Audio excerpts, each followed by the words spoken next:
This man is known as the most powerful lawyer in Korea.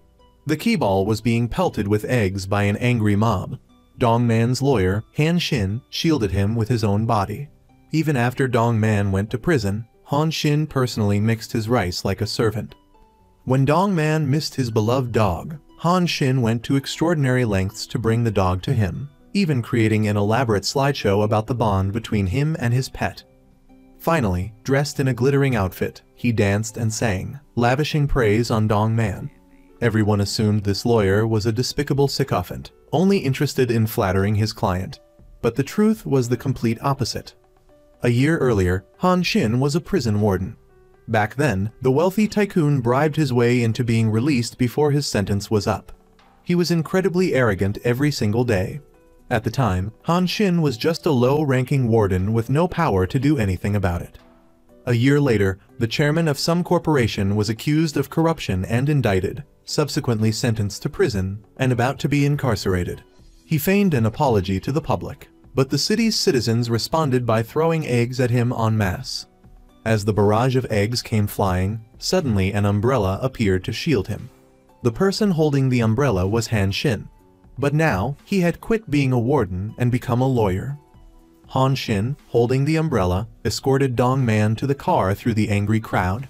During his prison stay, thanks to bribes, Dongman was living like he was on vacation in Hawaii, enjoying high-end facial treatments, and ordering the prison guards around like they were his personal servants.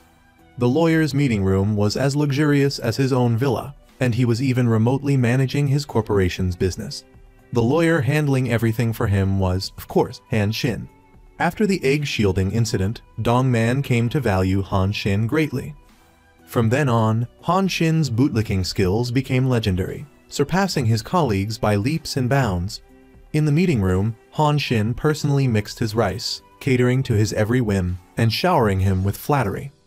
When Dongman asked about his dog Leo, neither Dong-hoon, the legal team's lawyer, nor Dongman's secretary were able to bring Leo to him as requested. At this point, Han Shin confidently volunteered, declaring that he would bring Leo to meet him. After searching related documents, he realized Leo wasn't a person, but Dongman's beloved dog. Moreover, the dog was currently with his ex-wife. Han Shin didn't overthink it. He immediately went to see Won Mai. He revealed his identity and told her to give him the dog. Won Mai's attitude was firm, saying he could just dream on. Han Shin didn't give up that easily. Soon after, he visited Won Mai a second time, threatening to file a lawsuit, wanting to claim Leo's guardianship for the chairman under the law, saying that the pet owner had rights related to the dog. After saying this, he loudly announced that he would send her a lawyer's notice. Seeing this, Won Mai finally relented a bit and went to Han Shin's law office to discuss the details with him. This time, Han Shin delivered the final blow. Won Mai was an actress. Han Shin had researched the movie she was about to star in and learned that Won Mai had financial troubles with her management company. Han Shin promised that if Won Mai temporarily handed over the dog to Dongman, he could step in and resolve the issue for her. Caught by the lawyer, Won Mai finally relented and agreed. After obtaining the dog, Han Shin went to the prison. First, he showed Dongman a bunch of adorable and heartwarming photos of the dog. Then, he enthusiastically danced, pranced, and sang, celebrating their reunion. After this incident, Dongman had to view Han Shin's abilities with different eyes. Han Shin seized this opportunity to suggest that he wanted to help him process the amnesty screening list. Dongman wanted to be released before his sentence was up, and he had even bribed the prison guards. But to be granted amnesty, his name had to be approved by the chief of the prison's classification investigation division. However, this chief was very principled and upright, and refused to put his name on the amnesty list. Han Shin confidently vowed that he had a way to persuade this chief. In return, Han Shin hoped that if he succeeded in persuading him, Dongman would allow him to become an amnesty evaluator. After Dongman agreed, Han Shin took vitamin drinks and visited the chief. Chief Jin Chul was Han Shin's senior when he was a warden, and they were very close. That evening, Han Shin invited Jin Chul for drinks, but Jin Chul immediately confronted him about becoming Dongman's lawyer. Jin Chul couldn't comprehend it. In his eyes, Han Shin had always been a righteous man, but now he was selling himself to a wealthy tycoon.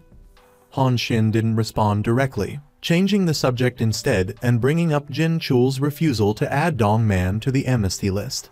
Jin Chul, being a man of principle, stood firm on his position, stating plainly that Dong Man was nowhere near meeting the requirements for a pardon. The two disagreed, and out of respect for their past friendship, Jin Chul stood up to say goodbye first. In fact, before Han Xin's arrival, Dong Hun from the legal team had also approached Jin Chul on Dong Man's behalf. At that time, Dong Hun presented him with a box of cash, suggesting Jin Chul use the money to save his son's life. His son had a congenital disease that required surgery. Dong Hun offered to find a doctor for the boy and cover all the surgery costs as a condition for Jin Chul's agreement, hoping he would compromise.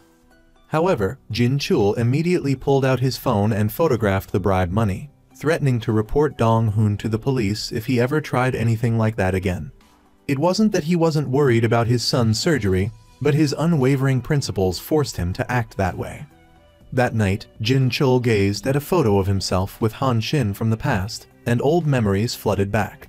Back then, Jin Chul, as an award-winning warden, had taken a commemorative photo with Han Xin and another senior colleague.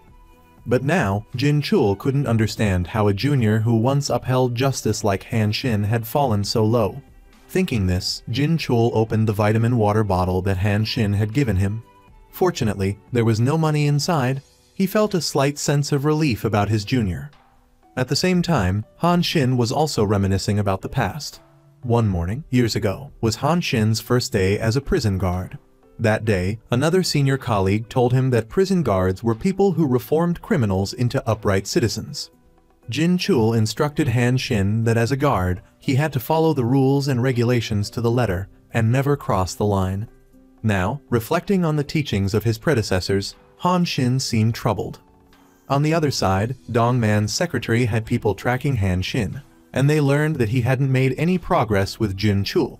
Yung Jun believed that every parent worried about their children, and Jin Chul's son's condition couldn't be delayed any longer. To secure Dong Man's pardon, Yung Jun contacted his subordinate, ordering him to threaten the boy. The subordinate followed instructions and went near Jin Chul's son's school. He drove his motorcycle towards the boy, intentionally circling around him several times. Luckily, at the last possible second, Han Xin drove up and forced him to stop. Moments before, Jai Soon had overheard Dong Hun muttering ominous things about the child in the bathroom. Sensing something was wrong, he immediately contacted Han Xin, which led to this scene. Han Xin tried to apprehend the subordinate, but he took advantage of the chaos to escape. Jin Chul's son fainted from shock. Han Xin administered first aid and then put him in the ambulance.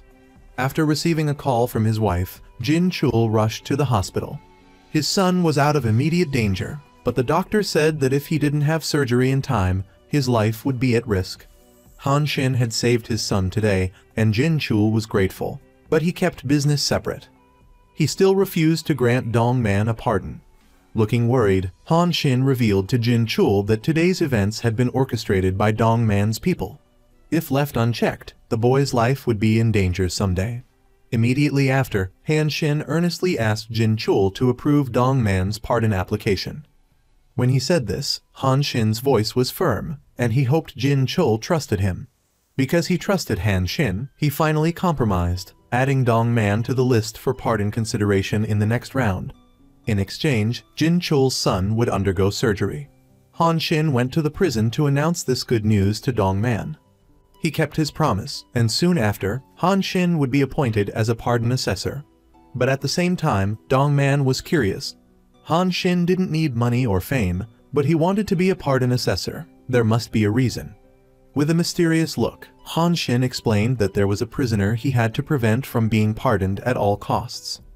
Yesterday, attorney Han Xin persuaded his senior colleague, Jin Chul, to include Tycoon Dong Man on the list of candidates for pardon consideration. However, this is just a list. The pardon board will need to be convened in a week. Dong Man will only be pardoned if more than half of the assessors agree. Han Xin assured Jin Chul that he would prevent Dong Man's pardon. As agreed with Dong Man, Han Xin was appointed as a pardon assessor for the Ministry of Justice a few days later. Pardon assessors, also known as the last judge, are the final line of defense, deciding whether a criminal is pardoned and released from prison. For the sake of justice, Han Xin began preparing step by step. First, he searched for numerous cases related to pardon reviews within the Ministry of Justice. After careful review, he discovered the name of female police officer Seo Yun. He planned to seek a breakthrough from Seo Yun to fight against the criminal. Seo Yun is an outstanding police officer on the Special Investigations Team. She consistently adheres to principles and upholds justice. She was the lead investigator in Dong Man's case. Han Xin reached out to Seo Yun, hoping to review Dong Man's case file. However, she didn't trust him and refused to release the file. Jai soon reminded Han Xin that Dong Man was undoubtedly influencing the other pardon assessors. According to the principle of majority rule, Han Xin's sole opposition wouldn't be enough to prevent Dong Man's pardon. Han Xin already had a plan in place. He took Seo Yun to see a newly released movie starring Dong Man's ex-wife. After the movie ended, Won Mai came to the theater to meet the audience. Unexpectedly, during the meet and greet, Han Xin frankly told her that he had written malicious comments under news articles related to her. Won Mai was confused as to why Han Xin would suddenly say these things to her. Surprisingly, Han Xin explained that he hoped she would sue him for defamation. Naturally, this was the first step in Han Xin's plan to overthrow Dong Man. The next morning, Han Xin was already waiting at the police station. He intended to file a lawsuit with Won Mai. Yesterday, Han Xin told her that this was the best way to get revenge on Dong Man. Won Mai hesitated, worried that if Dong Man found out, it would be detrimental to her. Han Xin then said that if she agreed, he would give her a valuable gift. After hearing about the gift Han Xin mentioned, Won Mai finally agreed.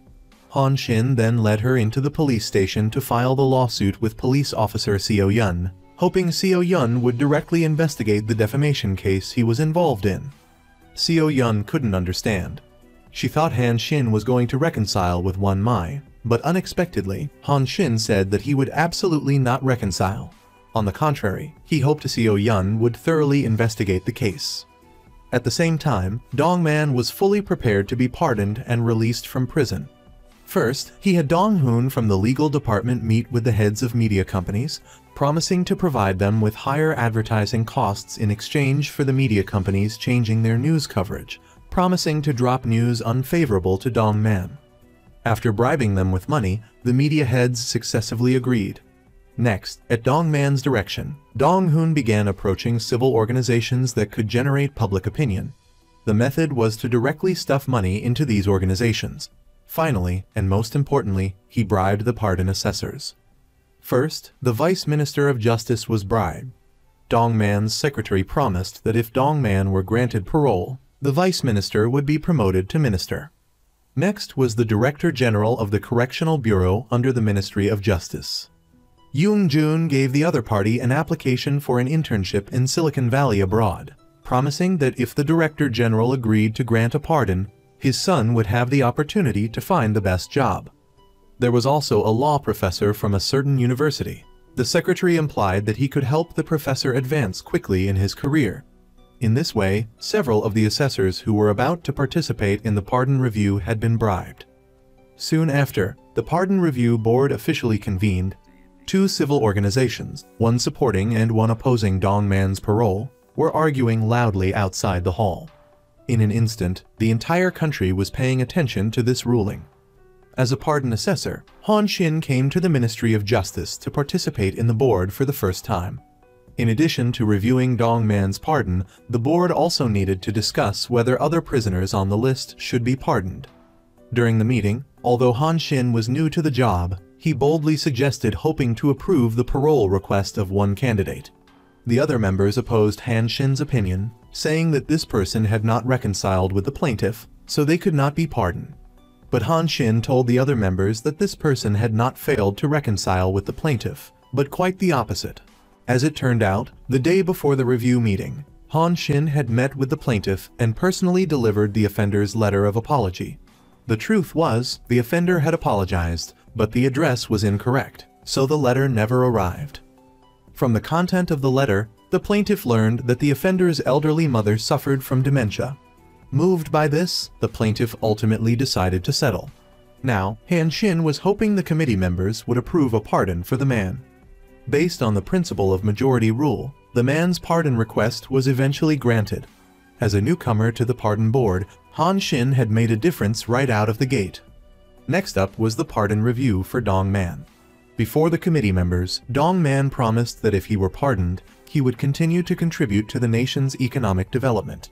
Having bribed his way through, 3 committee members were already in favor of granting Dong Man a pardon, except for one impartial judge who remained uncorrupted.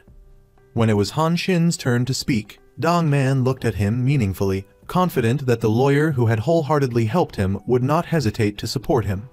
To his surprise, Han Xin strongly opposed the pardon. At this point, the vote was 3-2. Han Xin's vote seemed unimportant, but he had prepared his reasoning in advance, stating that Dong Man was under investigation in another case and therefore could not be approved for a pardon. The case Han Xin was referring to was the defamation case involving Dong Man's ex-wife. That day at the police station, Han Xin had lied to Seo Yun, saying that the person who used his social media account to post malicious comments about Won Mai wasn't him but Dong Man, who had secretly taken his phone. Now, at the committee review meeting, Han Xin continued the charade, claiming his phone had been stolen the very moment he met with Dong Man in prison. Dong Man immediately denied this, saying he absolutely knew nothing about the malicious comments. But Han Xin had prepared thoroughly, directly playing a recording of Dong Man cursing out his ex-wife, and even presenting intimate pictures of Dong Man with a small dog, saying that he had resorted to threatening tactics to take the beloved pet that Won Mai considered family.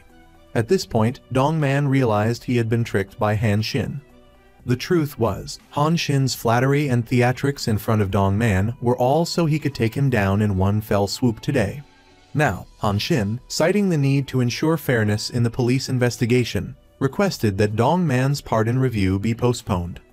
As expected, the majority of the committee members didn't agree with Han Xin's view, believing that Dong Man's pardon was not significantly related to the investigation of the defamation case. Just when Han Xin thought he was about to be alone in his opposition, Seo Yun unexpectedly arrived at the committee meeting, presenting the truth as the police officer investigating the defamation case, suspecting that if Dong Man were pardoned, he would likely destroy evidence. Then, Han Xin distributed to the committee members a petition written by Seo Yun herself, requesting that Dong Man's pardon review be postponed. Under pressure from the police, the committee members were forced to postpone Dong Man's pardon review. Realizing he'd been played like a fiddle by Han Xin, Dong Man flew into a rage, screaming at him. He had pulled off a spectacular reversal, but he knew Dong Man wouldn't give up easily. To completely eradicate the evil, Han Xin secretly met with a loan shark, promising to help her recover a delayed debt in exchange for her cooperation. With her ex-husband's pardon request successfully rejected, Won Mai was hailed by the media as a righteous warrior fighting against the wealthy elite. In a short time, she was constantly praised, and film and advertising contracts flooded in. Yesterday, through his cooperation with police officer Seo Yun, Han Xin had caused Dong Man's pardon request to be rejected. After everything was successful, Han Xin called his senior colleague, Jin Chul, saying that this was just the beginning, and that he had even bigger moves planned for the future. Jin Chul worried about his junior's safety, reminding Han Xin to know when to stop. Han Xin told his senior not to worry, he had a well-thought-out plan. After his pardon request failed, Dong Man was sent back to prison. The warden told Dong Man that if Won Mai withdrew her lawsuit, Dong Man could be put back on the pardon eligibility list next month. At the same time, Won Mai was surrounded by the media, who questioned her about why she had filed a defamation lawsuit against Dong Man. Won Mai, flustered, stated that her actions were in the name of justice. She said that as his ex-wife, she understood Dong Man best, and someone who commits crimes but shows no remorse naturally deserves to be punished. Thanks to this statement, the movie she starred in topped the box office, and she was even praised as a woman who stood for justice. Advertising contracts, which had been absent for a long time, started coming her way. In reality, right before she filed the lawsuit, Han Xin had promised Won Mai a great gift that would make her extremely popular. Now it seemed that this gift was truly invaluable. During that time, Won Mai was flooded with advertising offers, But on the day of a photo shoot, she received a note from Dong Man. It threatened her and demanded she visit him in prison. Sure enough, in preparation for his next pardon review, Dong Man demanded Won Mai drop the lawsuit. For the sake of her acting career, she staunchly refused. If she withdrew the lawsuit now, she would no longer be seen as a woman fighting for justice. On the other side, police officer Seo Yun reminded Han Shin that Dong Man wouldn't give up easily. No sooner had she spoken than Dong Man called Han Shin. He grilled him about why he did such a thing.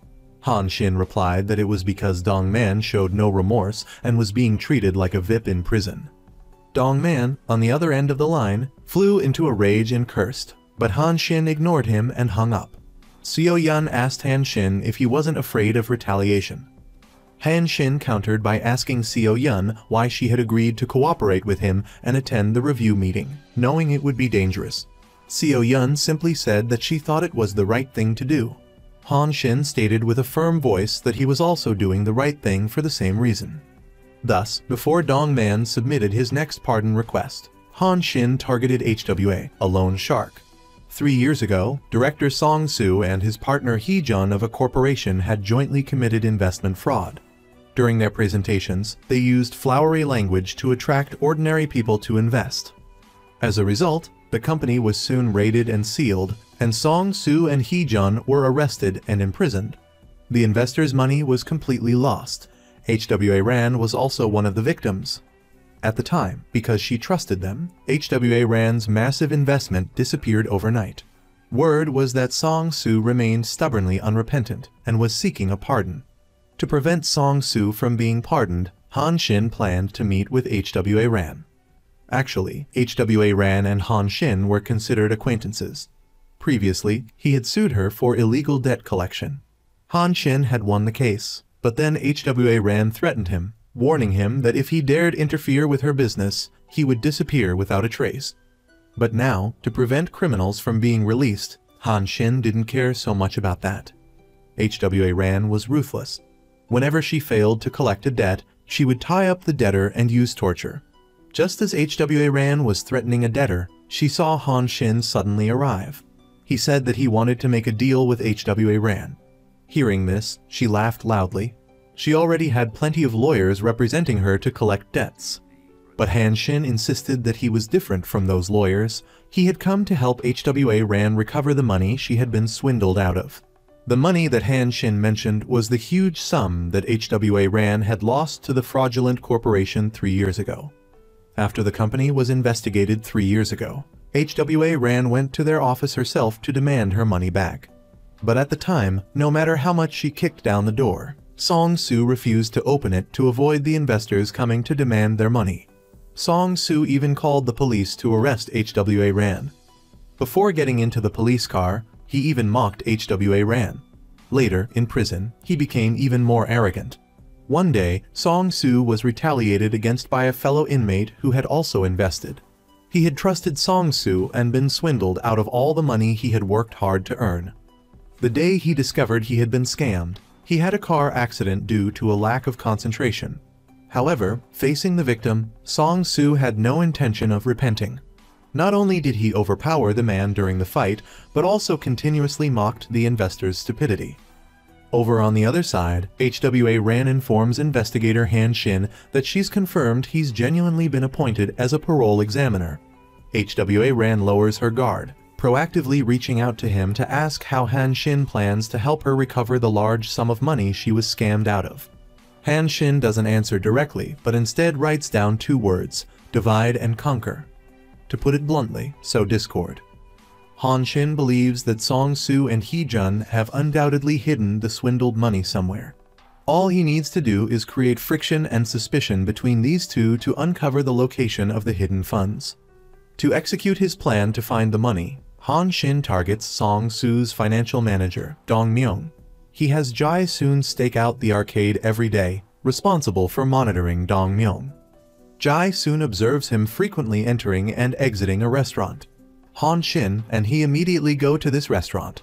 They discover that the restaurant is on the verge of bankruptcy, yet Dong Myung sneaks into the back storage room every day. After leaving the restaurant, Han Shin officially begins implementing his divide and conquer plan. First, he visits Song-soo, who's incarcerated, in his capacity as a parole examiner.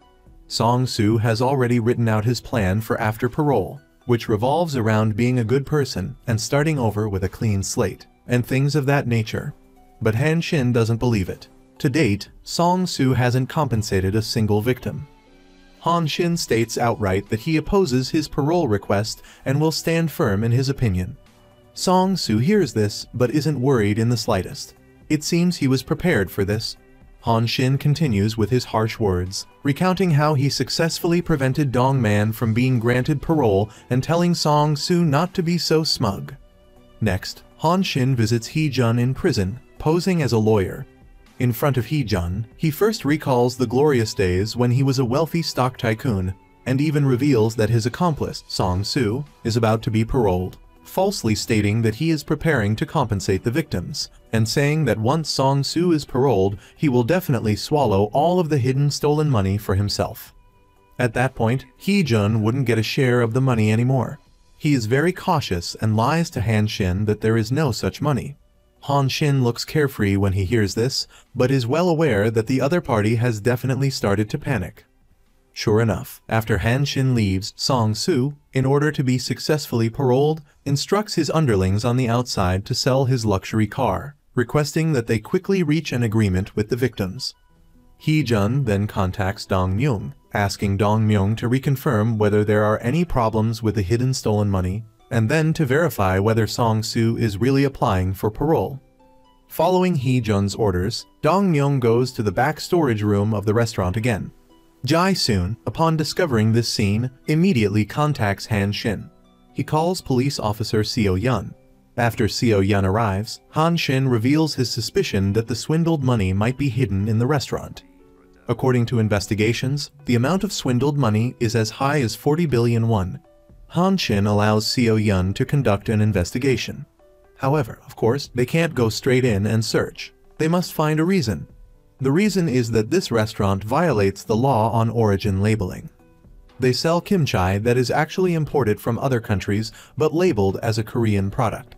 Thanks to this, Han Shin and Seo-yeon are able to infiltrate the restaurant and conduct a search. The two barge straight into the storage room, hoping to find the hidden swindled money. But they unexpectedly see financial manager Dong Myung watching videos of whales. There's no sign of any swindled money. However, Han Shin remains convinced that the swindled money must be hidden somewhere in this restaurant. Therefore, Han Shin again seeks out HWA Ran, hoping she can buy the property where the restaurant is located. HWA Ran is almost stunned. From the perspective of a professional real estate investor, this isn't a commercial area, there's little foot traffic, and buying the property would hardly increase its value. But Han Shin tells HWA Ran to just trust him, that this property is sure to skyrocket in value. HWA Ran is still hesitant, but finally decides to lend Han Shin the money to buy the restaurant. Han Shin agrees, and invites HWA Ran and Seo-yeon to the restaurant. Afterwards, HWA Ran gives the restaurant owner a large sum of money. Indeed, with money, you can command demons and spirits. The restaurant owner, without a word, agrees to sell the property immediately. At the same time, back at the restaurant, Han Shin visited Hee-jun in prison. Regarding the investment fraud case, Hee-jun had already asked someone to check. His accomplice, Song-soo, was indeed negotiating settlements with the victims to gather compensation money, even selling his house and car. Although worried that his accomplice would embezzle the fraud money after being released from prison, he pretended to be calm in front of Han Shin, insisting there was no such fraud money. Han Shin subtly applied pressure, saying that a probation evaluation colleague had come to him a few days prior, mentioning they hoped he could help Song-soo get parole. Hearing Han Shin's words, Hee-jun's anxiety became evident through his body language, despite his attempts to maintain a calm facade, and Han Shin immediately noticed.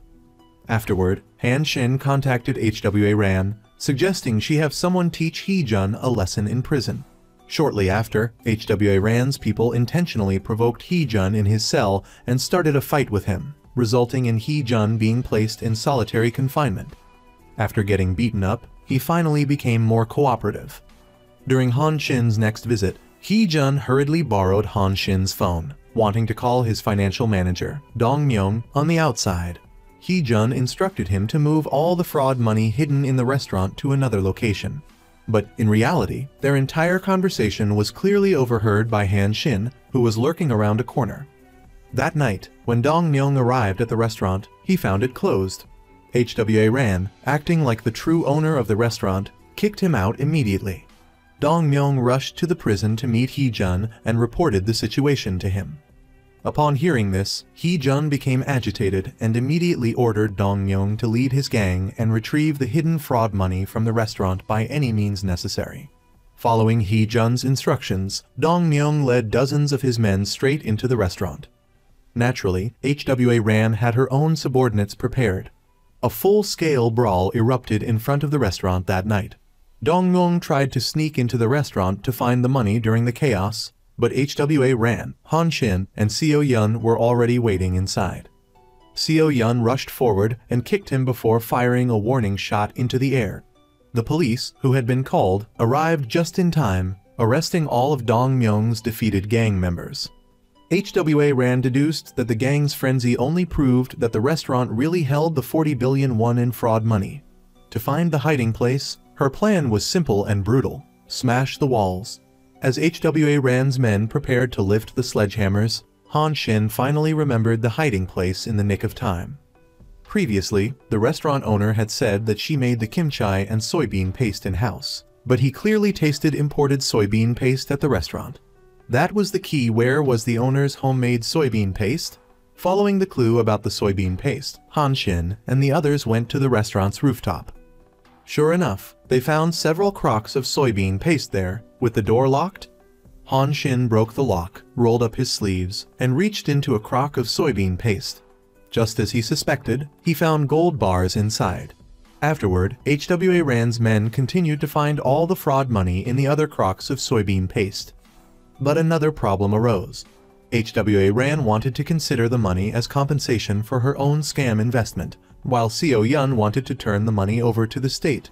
While they were arguing, Han Shin received a call from Jai Soon, saying that a small eatery was being harassed by loan sharks. Han Shin and Seo Yun arrived to find the harassers had already left, leaving the owner cleaning up the mess. Han Shin told Seo Yun that the owner was one of the victims of Hee-jun and Song Su's fraud. After being scammed, Seong Hyun fell into poverty and even had to steal food daily from the convenience store, but unfortunately, he was caught and arrested. Now, only his wife and daughter are scraping by with a small eatery.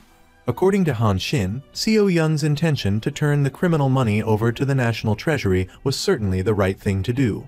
But the process of returning the money to the victims from the National Treasury would be very difficult and lengthy. Seo Yun understood his meaning. Han Shin intended to distribute the recovered fraud money directly to the victims.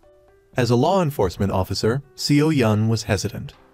Until the next day, Seo Yun saw the loan sharks harassing the small eatery again, even threatening that if Seong Hyun's wife didn't pay up, her daughter would become an orphan. Seo Yun couldn't take it anymore and kicked at the harassers, scattering them in disarray. Seeing the little girl crying in her mother's arms, Seo Yun completely changed her mind. That night, she contacted Han Shin, allowing him to handle the fraud money himself, and she would turn a blind eye. At the same time, HWA Ran also agreed with Han Shin's handling of the matter.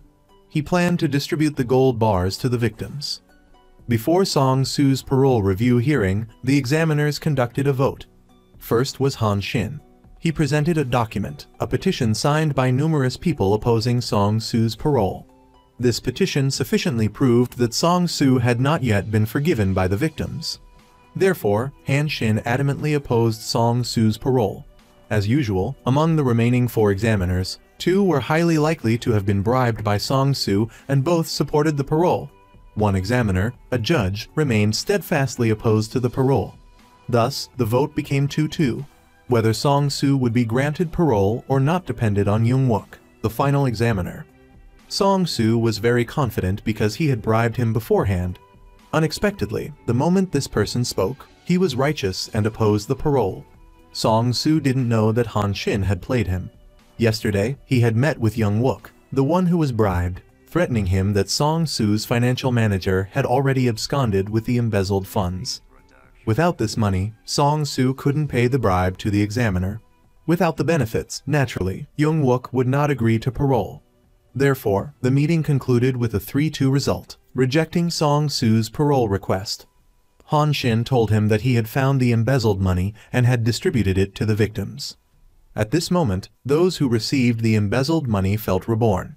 Seong-hyun, in prison, also received a letter from his wife, learning the good news that a kind person had helped return the money. The good news didn't stop there. Today, HWA Ran saw that the road where her restaurant was located was about to have a highway built. As soon as the news was released, property prices in the area skyrocketed. As the problem was perfectly resolved, danger gradually appeared.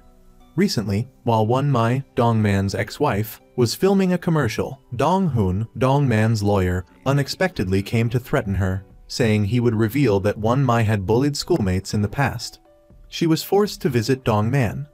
In reality, the bullying was completely fabricated, but to get his parole smoothly, Dongman threatened that he could make the rumors true, demanding that Won-mi withdraw her lawsuit.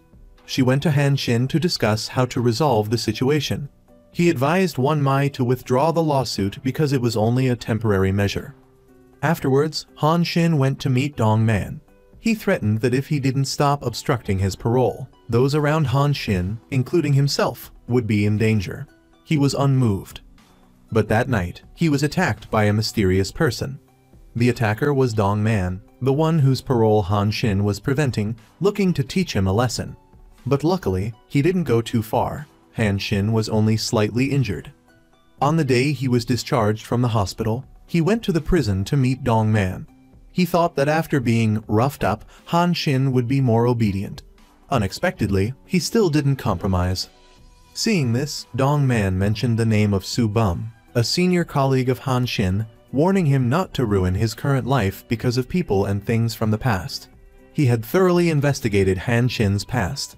Soo-bum was a senior colleague that Han Shin respected like a father when he was a prison guard, a righteous and principled man. A few years ago, Soo-bum tried to prevent Myung-seob, Dongman's wicked son, from being paroled, but as a result, he was framed and imprisoned. Dongman believed Han Shin was trying to prevent his parole to avenge Soo-bum. Faced with his threat, he chose to confront the power until the end. After meeting Dongman, Han Shin welcomed today's guest, Won-mi. Today, while she was filming a commercial, Dong-hoon came to the film set, demanding that Won-mi withdraw the lawsuit against Dongman this week. Han Shin explained that Dongman's parole review hearing would take place this week. If Won-mi withdrew the lawsuit even a day late, his parole application would be delayed by a month and he would have to stay in prison for another month. Han Shin suggested that she use the excuse of traveling abroad for a photoshoot to avoid Dong-hoon. The next day, Dong-hoon received the news and hurriedly ran to the airport. Today was the last day of the week. He had to prevent Won-mi from going abroad. But when Dong-hoon arrived at the airport, he only saw someone else wearing Won-mi's clothes. Clearly, this was a plan that Han Shin had made in advance. Dong-hoon angrily screamed hopelessly at the airport, and as a result, he was dragged out by security. Seeing the scene of him being angry in the video, Won-mi laughed happily in Han Shin's car. In reality, to avoid Dong-hoon, she didn't actually go abroad, but was arranged by Han Shin to stay in a small Italian-style village. Because Won-mi couldn't be found, Dongman's application for amnesty was delayed another month. At the same time, in order to resolve Mi-soo's problem, he told Secretary Young-jun to find a young man named Young-hak. That evening, a mysterious person wearing a helmet found Young-hak at his hotel and beat him to a pulp. Simultaneously, Seo-yeon also arrived to find Young-hak. Fortunately, she arrived in time to prevent the helmeted figure from harming him further. After fighting with Seo-yeon, both the helmeted figure and Young-hak fled the scene. Young-hak believed he had evaded the attack, but unexpectedly, Young-jun attacked him from behind and knocked him unconscious. On the other side of town, Han Shin met with his senior colleague, Jin Chul. After experiencing Dongman's revoked amnesty, he had resolved all misunderstandings regarding him. While they were talking, they saw a news report that a man who had been granted amnesty had fallen from a building. Han Shin and Jin Chul recognized the man. Before being released from prison, Bok Jae-woo had vowed to live a better life. Han Xin worried that he might just be feigning repentance, as he'd witnessed such situations many times over the years. Jin Chul, however, smiled and said that Bok Jiayu wasn't like that. Not long ago, the prison had informed Bok Jiayu that his son was getting married and having a child. Initially, Bok Jiayu was overjoyed. However, his son wanted to sever ties with him because he didn't want his soon-to-be-born child to have a grandfather with a criminal record. To rebuild his image as a father in his son's eyes, Bok Jiayu was determined to turn his life around.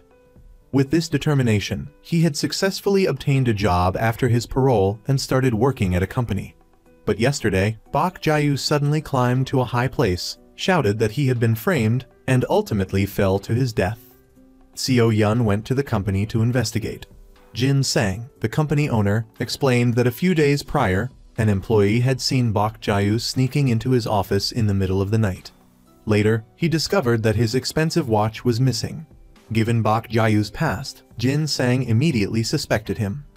Although Bok Jiayu insisted he hadn't taken anything, surprisingly, when Seo Yun suggested investigating the watch's serial number, Jin Sang hesitated and changed the subject. Her intuition told her that there was more to the case than met the eye. After hearing Jin Chul's account of Bok Jiayu's situation, Han Xin also began to suspect something was amiss, so he sought out Seo Yun to ask for more details. According to her recollection, right before jumping, Bok Jiayu had said that he had been threatened. To uncover the truth, Han Xin and Jai soon disguised themselves as legal department employees and went to inspect the company. Han Xin found a colleague of Bok Jiayu and asked if he had been threatened. The colleague, Song Yun, seemed to have something to say, but before he could, his superior called him away. Simultaneously, as planned, Jai soon met with Jin Sang. He recounted the incident of the missing watch and mentioned the word gambling, but immediately retracted his statement. Afterward, Jai soon told Han Xin that when he shook hands with Jin Sang, he felt that his hands were very soft. This indicated that he had a habit of playing cards for extended periods. Furthermore, even though the business was small, Jin Sang wore exclusively designer clothes and the missing watch was very expensive. Han Xin was certain that he was a professional gambler, and that Bok Jiayu's death was also related to gambling. Therefore, Han Xin went to see HWA Ran, a loan shark. The day before, upon hearing that the restaurant Han Xin had bought was about to increase in value, HWA Ran demanded that he transfer it back to her. But now, Han Xin said that he wanted to introduce her to a very wealthy client, asking HWA Ran to open an illegal casino. This lucrative client could help HWA Ran earn a large sum of money in an instant. With the prospect of making such money, HWA Ran immediately agreed. She found one of Jin Sang's underlings and threatened him to call Jin Sang and tell him about the casino. Jin Sang believed it and was overjoyed. But to gamble, he needed capital, so Jin Sang contacted Ni Kaiyang, a professor of law at a prestigious university, requesting that she transfer money to him. However, she refused, stating that she hadn't properly handled Bok Jiayu's case. Left with no other choice, Jin Sang had to take money from his personal safe. In reality, all of Ni Kaiyang's movements were being monitored by Han Xin. He discovered that she secretly exploited legal loopholes to help young heirs of wealthy families get amnesty ahead of schedule, and then profited from it. Not long ago, the son of the director of a construction company was granted amnesty. Coincidentally, after this spoiled brat was paroled, he was placed in the same company as Bok Jiayu. Clearly, this was more than just a coincidence. That night, HWA Ran had a casino prepared and sought the help of the head who usually accompanied the company boss. That very night, Jin Sang brought money to the casino, sat down at the betting table, determined to collect money from the other gamblers. HWA Ran and Han Xin secretly monitored his actions. Unexpectedly, Jin Sang was very perceptive and discovered a gambler who was cheating. He went over and decided to teach that person a lesson, while also taking their bet money. Seeing the situation become chaotic, Han Xin and HWA Ran grew worried. It wasn't until a latecomer stepped up to the betting table. Seeing that he brought a lot of betting money, Jin Sang decided to bet another round. This mysterious man seemed like a plump target, but in reality, it was Han Xin in disguise, aiming to lure him into a trap. Han Xin deliberately increased the stakes. Sure enough, Jin Sang didn't want to be outdone, sticking right with Han Xin. He looked towards the camera, signaling. At this moment, HWA Ran understood, walked closer to the betting table, and announced that she would provide loans to the gamblers who were on a hot streak. Jin Sang fell for the trap again, planning to borrow a large sum from HWA Ran as capital. As planned, HWA Ran asked him to provide an item as collateral. Hearing this, Jin Sang took off the sparkling Rolex watch from his wrist to exchange it and received a very large sum of money. After that, HWA Ran sat and waited for him to lose. Unexpectedly, Jin Sang was incredibly lucky, even winning big. While he was ecstatic, Seo Yun suddenly led a team to arrest all the illegal gamblers, including Jin Sang. As a result, all the money he had won was confiscated. The noteworthy thing is that the arrest of the gamblers that night was the plan that Han Xin had discussed with her beforehand to achieve a just purpose, to arrest Jin Sang. Even HWA Ran was unaware. At the police station, the Rolex watch that Jin Sang had pawned to HWA Ran had its serial number identified, confirming that it was the watch that had falsely accused Bok Jiayu of losing. If the watch was in his possession, Bok Jiayu would immediately be exonerated. However, Jin Sang resolutely refused to admit it. Han Xin pointed out that the watch was a limited edition Rolex, making it very easy to track down related information through the serial number. Han Xin looked it up and discovered that the buyer of the watch was Ni Kaiyong. Besides teaching at school, she was also a parole officer like Han Xin. She often used her position to collude with the powerful. Generally, working at businesses, connecting to help reduce sentences makes it easier to apply for parole. Ni Kaiyong took this opportunity to bribe frequently, helping wealthy children to be released early under the guise of employment. Jin Sang's business was one of the places that allowed parole. The wealthy children all worked at this company after their release from prison. The Rolex watch was the fee Ni Kaiyong paid to Jin Sang. But the problem is that with only a watch, it is difficult to prove the illegal transaction between him and her. To find concrete evidence, Han Xin intended to exploit the relationship between Jin Sang and Ni Kaiyong. That day, due to lack of evidence, Jin Sang was released. Immediately afterward, Han Xin went to his company, disguised as a parole officer to investigate the company's situation. At the company, there was an employee who was a wealthy child on parole. Han Xin discovered that this person was supposed to be working at the company, but was happily having fun outside. From this, he suspected that Jin Sang was profiting from this situation and stated bluntly that the Ministry of Justice would conduct an inspection of the matter. He tried to resist, threatening to expose Han Xin's gambling. Unexpectedly, he was not afraid at all. The events of that night were entirely a sting operation that he and the police had cooperated in staging. In addition, Han Xin also made an announcement, reminding Jin Sang to remember to pay back HWA Ran's loan with usurious interest. Indeed, this trick made him even more worried. That evening, Jin Sang rushed to see Ni Kaiyong, demanding that she repay the money he was owed. But Ni Kaiyong flatly denied it and left immediately. Next, it was HWA Ran's turn to act. She had her underlings kidnap Jin Sang and threaten him to force him to pay. Copying Han Xin's old trick, Han Xin went to the prison. Just recently, Ni Kaiyong had met with Chief Choi, who was in charge of parole, hoping to sway him through favors, finding a job for a wealthy family's son. As he was hesitating, Han Xin barged in, deliberately asking Chief Choi if the person would be granted parole. He felt uneasy because of Han Xin's question. Ni Kaiyong, being clever, immediately denied knowing Jin Sang to avoid being exposed. As a result, that evening, Jin Sang couldn't contact Ni Kaiyong, which infuriated him. While he was fuming, Han Xin went to his office and played a video recording of Ni Kaiyong denying any acquaintance with him, and stating directly that Ni Kaiyong had cut off their relationship of mutual benefit. In addition, he had obtained a statement from Chief Choi, who was still wavering.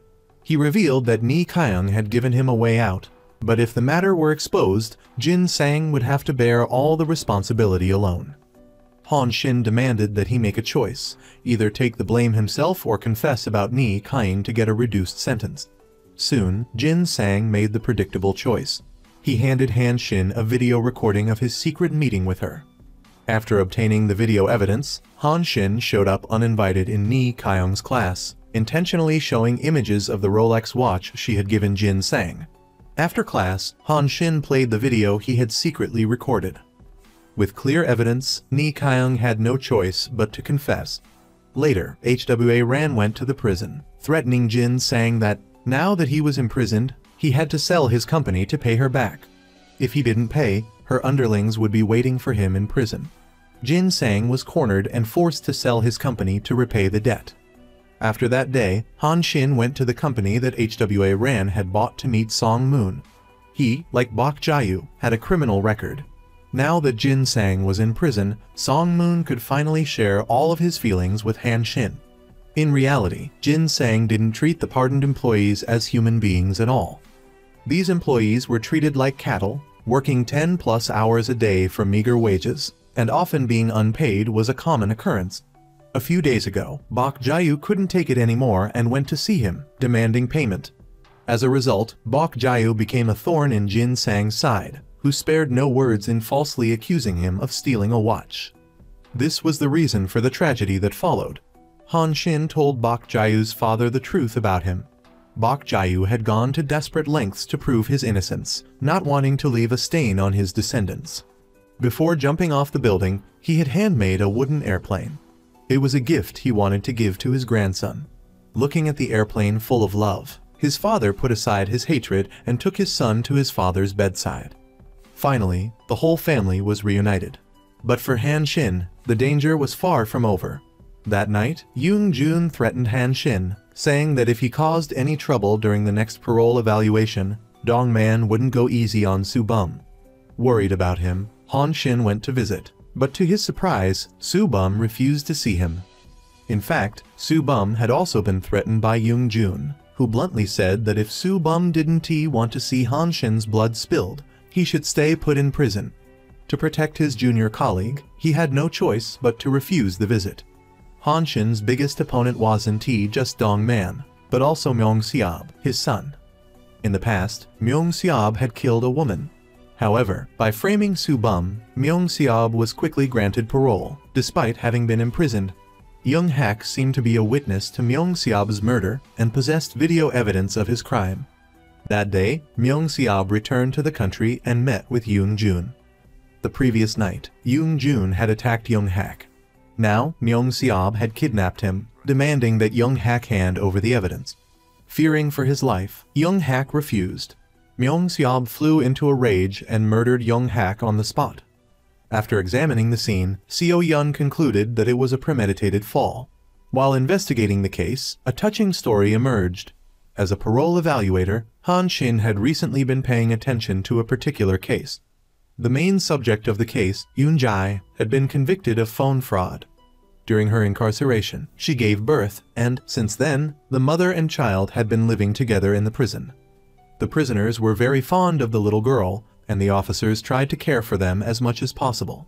However, to provide a better living environment for her daughter, Yoon Jae desperately longed for temporary release. One day, the police informed her that Yoon Jae was on the parole evaluation list. But passing the review board wouldn't be easy. Furthermore, Yoon Jae's daughter was about to turn 1.5 years old. According to regulations, the child would have to be sent out of the prison. The officers advised her to find adoptive parents for her daughter, but Yoon Jae adamantly refused. No matter the difficulties, she was determined to raise her daughter herself. Hearing Yoon Jae's touching story, Han Shin decided to help. As a parole evaluator, he went to the prison to conduct the evaluation and prepare her for it. Upon arriving at the prison, Han Shin first learned about why Yoon Jae had joined the phone fraud ring. Years ago, Yoon Jae was a naive student. She had run away from a nightmare of a family, but outside, she fell into obscurity and poverty. At that time, a man reached out to help her and dated Yoon Jae, and he also introduced her to a job. However, it wasn't until she was arrested that Yoon Jae discovered the job that Jong Min made her do was phone fraud. Just like that, Yoon Jae was unknowingly sent to prison. Not long after, she gave birth in prison. In addition, Yoon Jae had no relatives on the outside and couldn't ask anyone to find the victims and submit petitions for leniency. Plus, the child's father had also lost contact. Consequently, Yoon Jae was completely isolated with no one to help her. Han Shin understood the situation, but she was very determined. If she could just leave with her child, Yoon Jae was willing to do anything. Han Xin was moved and showed her ways to increase her chances of parole. One way was to obtain a vocational skills certificate to prove that she could support herself and her child after being released. Yun Jai followed his advice. She took care of her child while diligently studying. At the same time, Han Xin also began to help Yun Jai. This time, he asked for help from his old friend, Hwa Ran. She had always wanted Han Xin to transfer the restaurant he had bought to her. Han Xin agreed, but added some clauses to the transfer contract, including 2 that required Hwa Ran to visit Yun Jai 4 times during the parole review period and to become her guardian. To get the restaurant, Hwa Ran immediately agreed without hesitation. When they met, knowing that Hwa Ran would be her guardian, Yun Jai was moved to tears. This would be beneficial for her parole. Hwa Ran noticed a scar on Yun Jai's arm and asked what happened. She naively thought that she would gradually tell the past. It turned out that the reason Yun Jai had run away from home was to escape her terrible father. In 12th grade, Yun Jai found out she was adopted. From then on, she fled that hellish home. Yun Jai's story reminded Hwa Ran of her own youth. Her father hadn't treated her well either. Then, her father passed away. At the funeral, creditors came to her house, demanding payment. At the time, Hwa Ran was just a young girl, but she fearlessly screamed at the creditor and chased him away. However, that very act impressed the creditor, who recognized her courage and potential to work in the underworld, and subsequently recruited Hwa Ran as one of his enforcers. Because of this shared experience, she was determined to help Yun Jai with all her might. Hwa Ran asked Yun Jai to write down all the information about the child's father, and then ordered her underlings to find Zhong Min at all costs. In the following days, Hwa Ran arranged for her staff to visit Yun Jai one by one. Because the number of visits could influence her parole chances, Hwa Ran's staff, like her, put on a tough exterior, but immediately softened when they saw Yun Jai's adorable daughter. During this time, kind-hearted police officers also helped take care of the child. Yun Jai was also able to dedicate time to studying her books. Gradually, the number of visits she received increased to 4. Not long after, Hwa Ran's people located Zhong Min, the baby's biological father. Hwa Ran brought him back to her base. After questioning him thoroughly, they forced Zhong Min to tell the truth. He admitted that he hadn't known he was involved in phone scams. To prove his determination, Zhong Min wrote a letter to Yun Jai, saying that after she got out of prison, he would live with her and their daughter. As instructed by Hwa Ran, Zhong Min sent the letter to the prison and promised to visit Yun Jai. In addition to receiving a long-awaited letter from her boyfriend, Yun Jai also received a cooking certificate, which elated her. Thus, it seemed that the day of her release and a good life were just around the corner, within easy reach. However, the pensive Hwa Ran detected something was amiss. Zhong Min's seemingly sincere words were almost too perfect, lacking any personal detail. This only made Hwa Ran even more suspicious. Sure enough, one night she overheard him excitedly recounting Yun Jai's situation, loudly saying that he intended to push her to be the scapegoat and use their daughter to threaten her. That way, no matter what crimes he committed, Yun Jai would cover for him. Hearing these outrageous words, Hwa Ran was furious and immediately kicked Zhong Min. Afterward, she handed him over to the police and revealed Zhong Min's true nature to Yun Jai. Hwa Ran warned her not to harbor illusions about anyone. For her daughter's sake, Yun Jai had to grit her teeth, suppress her tears, and fight. Looking at her sweet daughter, she wiped away her tears. Just as Hwa Ran said, if she wanted to protect her child, she had to fight with her own strength. While Yun Jai was working towards an early release, Han Xin's old rival, Dong Man, was still causing trouble. To punish Wan Mai for not withdrawing her complaint in time, causing him to serve an extra month in prison, he used his connections to eliminate all her performance and endorsement opportunities. Dong Man threatened that if Wan Mai didn't drop the charges immediately, she would suffer serious consequences. During this time, Dong Man's son, Myung Xiab, was also making trouble. Previously, in order to get his own early release, he and his father had shamelessly framed the innocent Su Bum, causing him to be imprisoned. Han Xin believed in Su Bum's morals and knew that this was manipulated by Dong Man and his son. At the time, in order to save Su Bum, Han Xin sent a letter of opinion to the prison, outlining Myung-seob's crimes. Myung-seob simply dismissed Han Xin's actions as a futile attempt to fight against a superior force. As he expected, thanks to bribing the assessors, Myung-seob, with his abundant financial resources, was ultimately granted amnesty. After returning, he prepared to take over Dong Man's company. However, on the day of his inauguration, Seo Yun suddenly appeared, publicly criticizing his actions in front of the company's executives and the media, claiming that he had murdered Young Hak. In fact, the girl who was gilded in the nightclub was Seo Yun's sister. Faced with this accusation, Myung-seob didn't deny it. Afterward, he ordered Yoon Jun and his lawyers to manage the media and pursue litigation. Even though it was something he had done, he tried to clear himself of any responsibility. Upon learning that his son had disposed of Young Hak, Dong Man gave him a stern lecture. Over the years, he'd had to clean up after him countless times. But regardless, Dong Man wouldn't allow anyone to ruin the corporation he had painstakingly built. The argument led to a conflict between Myung-seob and Dong Man. Before long, through Dong Hoon, Myung-seob found out that the reason his father hadn't received a pardon was because of Han Xin. That night, he showed up at Han Xin's law office. Han Xin knew full well that this uninvited guest's appearance posed a great risk. But to his surprise, Myung-seob hadn't come to pick a fight. Instead, he wanted to cooperate. He wasn't hoping for Dong Man to be pardoned like himself. On the contrary, Myung-seob wanted him to rot in prison for life. He was doing this to escape his father's manipulation and seize control of the corporation from him. So, Myung-seob met with Won Mai, asking her to continue suing Dong Man to prevent his pardon. Myung-seob was livid when he learned that Won Mai had dropped the lawsuit, and he implored her to cooperate with him to overthrow Dong Man. However, Won Mai was afraid of Dong Man and refused to work with him. Han Xin was also trying to figure out Myung-seob's intentions. Meanwhile, Yoon Jai's parole review was coming up. Previously, Ni Kyung, who held this position, had been prosecuted for accepting bribes. Therefore, the Ministry of Justice appointed a new evaluator, and unexpectedly, it was Dong Hoon, Dong Man's lawyer. Before the review meeting, Han Xin reminded Dong Hoon that this inspection had nothing to do with Dong Man, hoping he could make a fair decision. At the meeting, Han Xin supported granting Yoon Jai parole.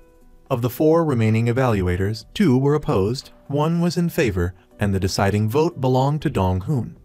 Once again, Han Xin was surprised when Dong Hoon, who seemed so cold, voted in favor of the decision. The real reason was that Yoon Jai's daughter had been the main character in a documentary. Every time he saw the adorable little girl in the film, he couldn't hold back his tears. In the end, Yoon Jai succeeded in getting parole and was reunited with her daughter. Before her release, the inmates bid a tearful farewell to the mother and daughter. Throughout their time together, everyone had grown fond of them. The happiest one was actually HWA Ran. Despite her tough exterior, she was deeply concerned about whether the child would be cold outside and kept urging the 2 of them to get in the car. To express her gratitude to HWA Ran and everyone else, Yoon Jai personally cooked a bowl of noodles for everyone to enjoy. HWA Ran tasted it and immediately praised it. Afterward, HWA Ran went to a noodle shop, hoping that the owner would hire Yoon Jai. HWA Ran was a benefactor to the owner, so she immediately agreed. For her child's sake, Yoon Jai worked very hard at the shop, personally serving the noodles she made to Han Xin and Seo Yun to express her gratitude. That day, HWA Ran also came to the shop. Seo Yun spoke to both of them about Myung-seob's case. The day before yesterday, the body of the witness Young Hak had been discovered in the outskirts. Seo Yun was almost certain that Myung-seob was the one who killed Young Hak to silence him. The problem was that the car where Young Hak's body was found was a stolen car, which hindered the investigation. When speaking about stolen cars, Han Xin immediately looked at HWA Ran. As a loan shark, she was very familiar with this industry and could certainly help. HWA Ran, being righteous, quickly went to a pawn shop and asked the owner to find the owner of the car where Young Hak's body was found. He immediately found a clue that the stolen car originated from an old car recycling plant. Afterward, HWA Ran went to the junkyard, gave the car's license plate number, and with a few threats, quickly got the junkyard owner to provide security camera footage. They saw a man come to buy the car. Next, HWA Ran began to make threats to force the junkyard owner to hand over the man's contact information. Following HWA Ran and Seo Yun's instructions, the parking lot owner texted Jeong Jae-eun, pretending there was evidence related to a hit and run involving his car, and demanded he bring money for a deal. Just as they predicted, Jeong Jae-eun took the bait. He showed up at the parking lot that night. However, Seo Yun and her team were already lying in wait. When Jeong Jae-eun tried to escape, HWA Ran blocked him with her car, and together with Seo Yun, they easily apprehended him. Seo Yun believed Jeong Jae-eun was one of Myung Seob's henchmen, who had helped Myung Seob with the hit and run and disposing of the body. Jeong Jae-eun vehemently denied the accusations, but Seo Yun had her methods. She deliberately had a subordinate call her, pretending they had found evidence indicating Young Hak before his ascension. Upon hearing this, Jeong Jae-eun panicked. In his frantic state, he revealed to Seo Yun that the evidence was a video clip. A year prior, Seo Yun's younger sister, Da-yeon, had gone to a nightclub with friends.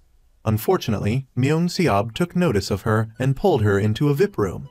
At that time, Young Hak, the nightclub manager, provided Myung Seob with a bottle of alcohol, but secretly planted a camera in the bottle's packaging.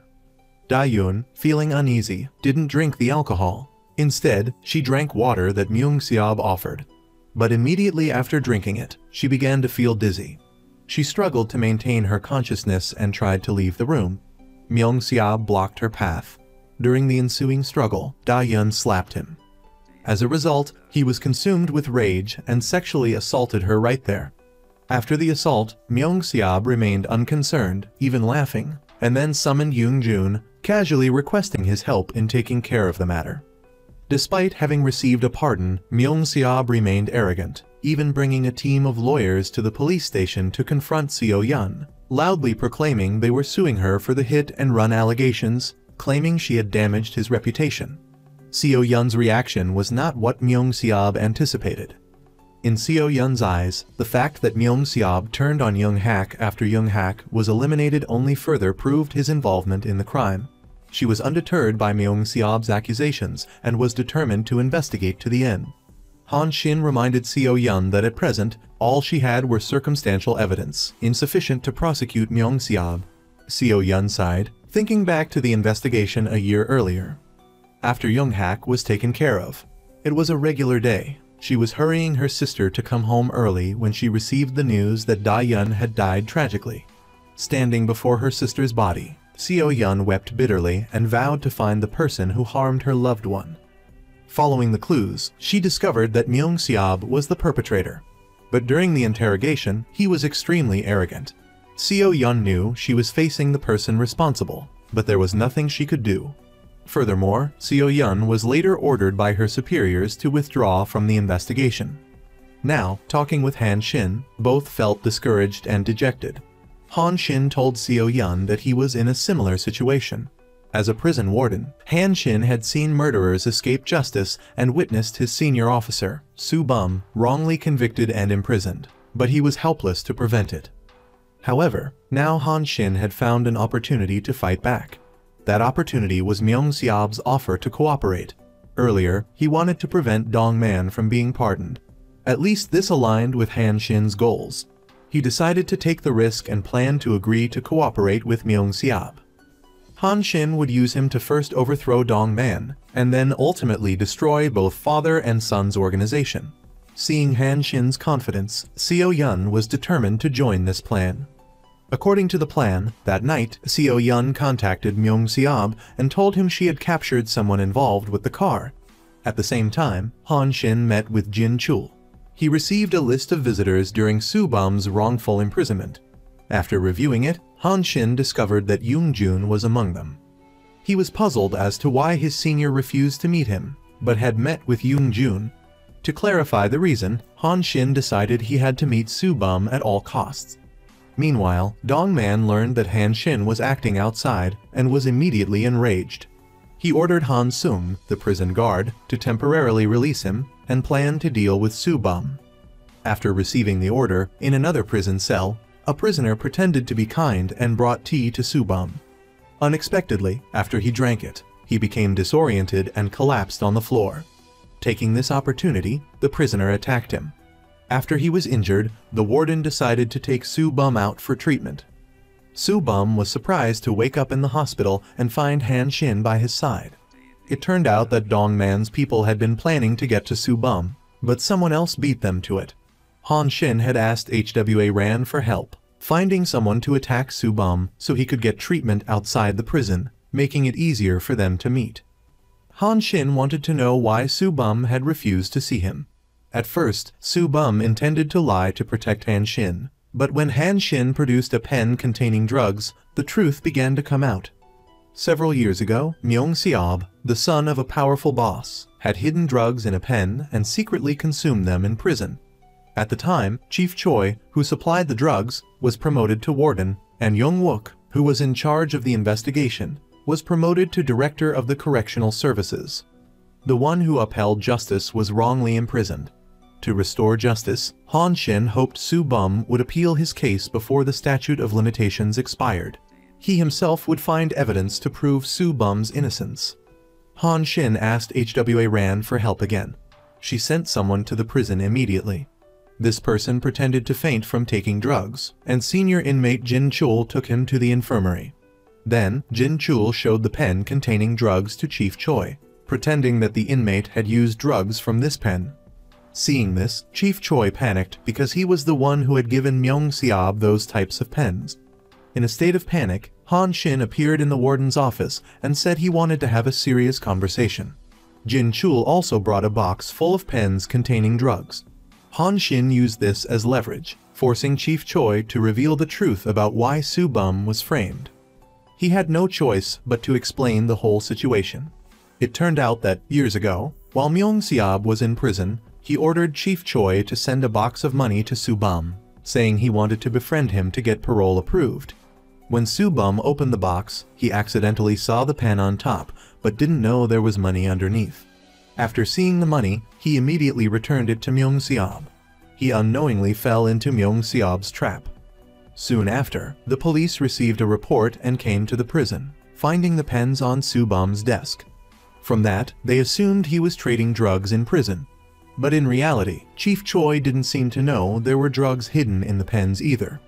Later, he realized it was all Myung Seob's plan to eliminate Su Bum, who was hindering his parole. After that, Myung Seob and his father's corporation took control of the correctional services and the prosecutor's office, forcing Chief Choi to become an accomplice. Recalling the past, he regretted what had happened. Now, Han Xin and Jin Chul were demanding that Chief Choi testify about what happened years ago to clear Su Bum's name. Meanwhile, Myung Seob and his father continued to manipulate the situation in secret. Yesterday, Dong Man left the prison under the pretext of a medical examination. Upon receiving the news, Seo Yun guessed he was going out to deal with someone named Jeong Jaeon. He was suspected of being one of Myung Seob's men who had helped him eliminate Young Hak, who had evidence of Myung Seob's crimes. The day before, Jeong Jaeon had been arrested by Seo Yun. She believed Dong Man would act to protect his son, possibly harming Jeong Jaeon. True enough, Seo Yun's superiors secretly contacted Dong Man, informing him that Jeong Jaeon had been arrested and would be released soon.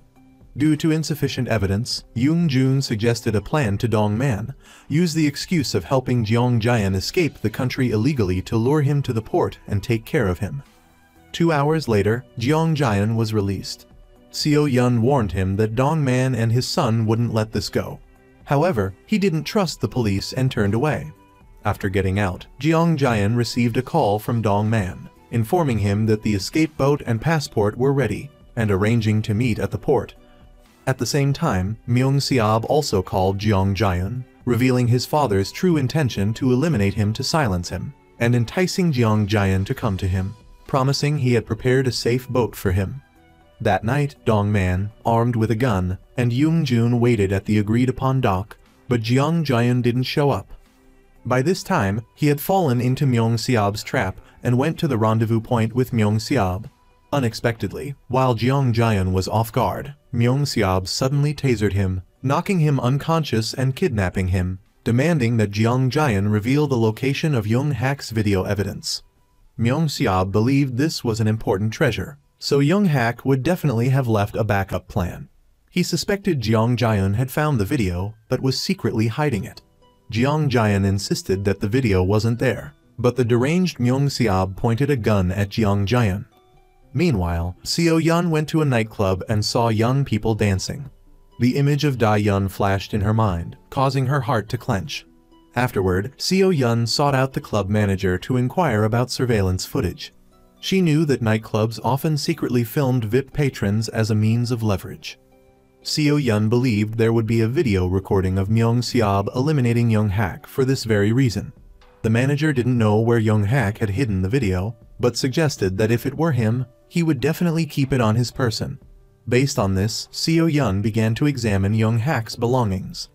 Before long, she noticed an unusual necklace. Sure enough, when she opened it, she discovered a USB drive inside. The contents were a video recording of the moment Myung Seob killed Da-yeon. That night, through the video, Seo-yeon clearly saw the whole process. That night, Da-yeon tried to leave but was pushed by Myung Seob, causing her to fall against a coffee table. Immediately, Myung Seob called Yoon-jun to clean up the mess. Seo-yeon saw in the video that Da-yeon was still breathing, not completely dead. In that instant, her emotions surged. She cried until she had no strength left and vowed to personally capture the person who harmed her sister. At the same time, because he couldn't wait for Jeong Jae-eun, Dong-man switched to executing his next plan, which was to take action against HWA Ran. That night, when HWA Ran went out, Dong-man's henchmen simultaneously stormed her territory and launched an attack. When HWA Ran received the news and returned, she found Dong-man sitting in front of her with his security detail. She ordered her confidants to fight back immediately, but they were no match. HWA Ran also received a massage. Dong-man had investigated everything about her, knew about HWA Ran's connection with Han Shin, and threatened her not to dream of teaming up with him to confront him. In the middle of the night, Han Shin received a call from Jae-soon, learning that HWA Ran had gotten into trouble. Han Shin knew this was Dong-man's doing. This also meant that he had left the hospital without permission. Sure enough, Han Shin had Seo-yeon's subordinate monitor the hospital. Done, he confirmed that Dong-man had left the hospital via surveillance cameras. Next, he checked the traffic cameras, hoping to find him. Not long after, Yoon-jun's car appeared, but upon inspection, Dong-man wasn't inside. He informed Han Shin of this news. He immediately contacted Seo-yeon and asked her to check along the route of HWA Ran's company to find Dong-man's location before he returned to prison. Seo-yeon checked the security cameras immediately and discovered that Dong-man had gotten into a taxi arranged by Yoon-jun. Clearly, he was trying to evade Han Shin's pursuit. Seo-yeon reported the license plate number to Han Shin. He decided to chase after him in his car. As luck would have it, Dong-man's taxi stopped at a red light. Han Shin managed to catch up and crashed his car into the taxi. He lied to the driver, saying he wanted to report it to insurance, then deliberately held his phone up to record inside the car, and successfully captured an image of Dong-man. According to regulations, prisoners who are granted bail for medical treatment are not allowed to leave the hospital without permission. At this point, Dong-man appeared in the video as part of Han Shin's plan. Jae-soon played the role of whistleblower and leaked the news to the media. As a result, Dong-man was criticized by the public, and his hopes of receiving a pardon next time were almost completely dashed. He was so furious that he didn't know what to do, and asked his lawyer and the prison warden if they had any solutions. Unfortunately, the public opinion was too overwhelming. Not to mention applying for amnesty, Dong-man didn't even dare to hope for a reduced sentence. After gaining the upper hand, Han Shin visited HWA Ran in the hospital. She had been injured in the attack by Dong-man's men. Han Shin was worried that she would refuse to continue cooperating with him because of this. But unexpectedly, HWA Ran was a resilient person. She confidently said that she wasn't afraid of people like Dong-man. Even if it was like throwing eggs against rocks, she would definitely tear her opponent into pieces and drag him down to hell. Seo-yeon was still cooperating with Han Shin. She showed him the video of Da-yeon being harmed by Myung Seob. Although the video didn't capture the scene of him committing the act or the image of Yoon-jun helping to clean up the scene, she was certain that Myung Seob and Yoon-jun were the perpetrators who harmed Da-yeon. Seo-yeon planned to release the video evidence publicly. This would shake the foundations of Dongman and his son's group. Han Xin agreed and decided to secretly help Seo Yun. While Han Xin was taking action, Myung Seob was also plotting to seize power and take over his father's conglomerate. He planned to hold a grand press conference, intending to apologize to the public for Dongman's actions. For the press conference, Dong-hoon had prepared an apology video for Myung Seob. In the video, he put on a false front for all the reporters, even shamelessly kneeling down to apologize, saying he would learn his lesson and proceed with the transfer of power within the corporation. However, the initially heartwarming video abruptly changed, revealing footage of Myung Seob violently assaulting Dae-yun at a nightclub. Before he could react, Seo Yun led a team to the scene and arrested Myung Seob on the spot for assault. Yoon Jun was also present and arrested as an accomplice. Of course, this was all part of a plan Seo Yun and Han Xin had concocted beforehand. Before the press conference, a reporter received a tip and immediately contacted Han Xin about it. He then had Jai Soon disguise herself as a reporter, sneak into the press conference venue, and secretly switch the video in the control room. Simultaneously, taking advantage of the absence of her superiors who were colluding with Dongman, Seo Yun showed the video to Joe and convinced him to join her in making the arrest. Thus, with perfect coordination with Han Xin, Seo Yun successfully apprehended Myung Seob and Yoon Jun. Naturally, the investigation and interrogation dragged on throughout the night, but Seo Yun yielded little. As the time to release them approached, Myung Seob threatened her, saying he would repay the humiliations he had suffered over the past 2 days. Seo Yun remained unfazed, instead seeing the insecurity in his eyes. Myung Seob couldn't understand how the video of him committing assault had fallen into Seo Yun's hands. On another front, Han Xin was scheming to get Su Bum approved for parole. Today, he received a call from Chief Choi. Feeling guilty towards Su Bum, Choi had sided with Han Xin and overheard Dongman plotting to harm Su Bum. Feeling played by Han Xin, Choi was burning for revenge and vowed to make him pay dearly. To save Su Bum, Han Xin needed to move faster than Dongman. That night, the people Dongman sent were closing in on Su Bum. Suddenly, Brother B from behind easily subdued them, saving him. Brother B was a gang member whom HWA Ran had bought off. On her orders, he warned Dongman's people to stay away from Su Bum before his parole and not to lay a finger on him. Soon, HWA Ran received news that Brother B had acted successfully. Now, Han Xin could be completely assured of Su Bum's safety. Next, HWA Ran, Han Xin, and Seo Yun raised their glasses in celebration, vowing to completely destroy Dongman and his son's corporation. Thanks to Han Xin's efforts, Su Bum was placed on the parole review list, but passing the final review process wouldn't be easy. Dongman learned of Han Xin's actions, but his collusion with Young-wook reassured him. With the principle of majority rule, a total of 3 dissenting votes among the 5 reviewers would ensure Su Bum's failure. Young-wook's assurance made Dongman feel at ease, and he promised not to mistreat him after the matter concluded. Choi overheard their conversation. According to Han Xin's plan, Choi approached Young-wook, lied about Dongman saying he wouldn't mistreat him, and said he was there to help him build connections. Young-wook immediately perked up, unaware he was falling into Han Xin's trap. Choi followed Han Xin's instructions and also revealed to Young-wook that an unlisted stock was about to surge in value. To raise capital, Young-wook needed to invest tens of billions of won in it, and the deadline was today. Sure enough, he fell for it, immediately borrowing money from an online lending company recommended by Choi. Of course, this online lending company belonged to HWA Ran. The moment Young-wook took out the loan, HWA Ran's people used hacking techniques to gather all of his information and data. That night, Young-wook was still happily entertaining a beautiful woman, completely unaware of what was coming. He checked his phone and discovered that his 50 billion won savings had been wiped clean in an instant. As he wailed in despair, HWA Ran's henchmen arrived on cue, brought him before her, and gave him a scare. Han Xin was also present. One played the good cop, the other the bad cop.